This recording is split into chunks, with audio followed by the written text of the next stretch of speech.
NEKOZ TV kwoli amanyanze original benja muganda ngo batuna subscribinga wano updates zonna tugenda batu zikuwa we are back and very serious okubanga tutusake mbozi zonna okongera mawulira amalala bana Uganda emabega ka wiki gitukubye mabega mubanji mwali mwesunze aba Afghanistan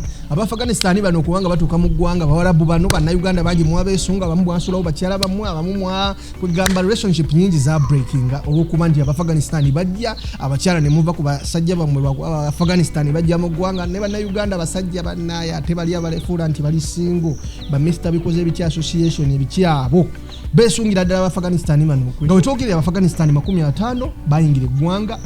batutegeeza nti abalala 10 bali mu maaso bajja era weekend twandi balabanga batuse mu ggwanga. Kalifah Aganaga teyakomedde okwo ndoza y'omu ku bantu abasoose okubanga babookinga abakola bookings okuba nti ateye ali ready okubuddaabudda aba Afghanistan era yefuniddeyo mu Afghanistan we omukyala gwe yabadde naye twabalabyeko mu katambi kano nga Kalifah Aganaga alino mu Afghanistan ono mukyalo ono Mwarabu twamulabyeko mu katambi. Kalifah yatadde akayimba ke bakayita ba Afghanistan n'agamba waayi nange newanguliddeyo mu Afghanistan ono bannange ndowooza labika yagenda obikolera Kalifah era Kalifah ayinza okubanga mu Afghanistan ono bambi yagenda okubanga akolaki amufumbira ettooke. Okwogera mawulire amalala oli ku NEKOZ TV amanyanze original benja muganange subscribing ange nakuba kuba updates every time every minute tujja batukutusako updates one ku NEKOZ TV